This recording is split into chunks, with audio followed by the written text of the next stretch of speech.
think about what kind of product are you selling, and is it possible to pivot your product or service from a more deferrable thing or a more not viable thing to a more viable thing.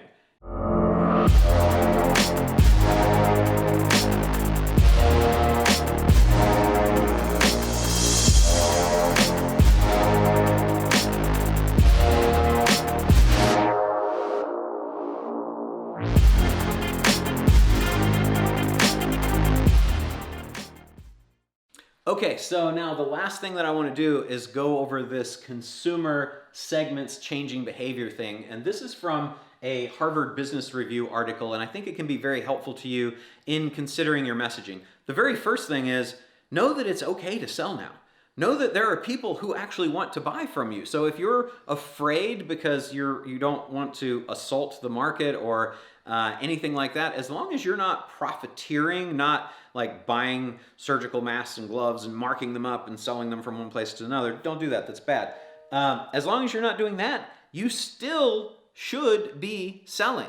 And I just want to show you a little bit of what demand looks like across a couple of different types of things that you might be selling and a few different types of customer, okay? So if you look up on the top, I don't know how easy this is going to be to see, so I'm going to read this for you, but there's essential products, which are things that we all need, including toilet paper.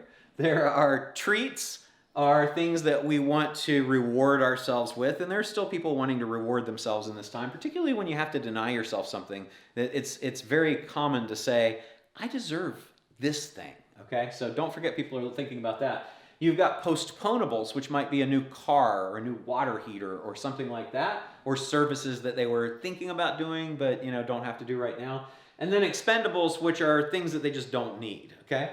So if we think about what kind of product are you selling, and is it possible to pivot your product or service from a more deferrable thing or a more not viable thing to a more viable thing.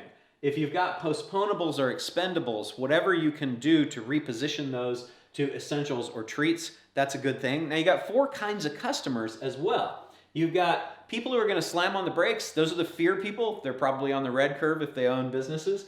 They're saying, I'm not going to do anything. I'm too scared. I'm just afraid. I'm frozen.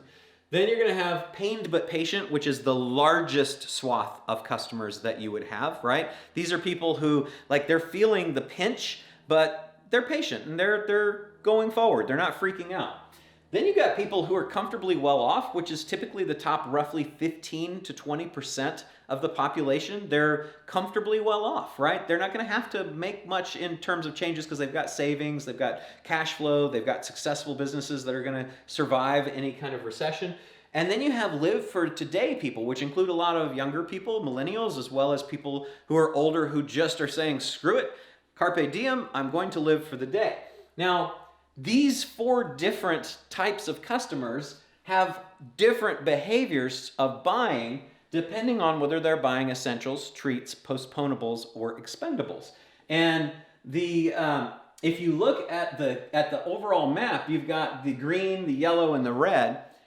The green is a stable market. These people are going to keep buying these things.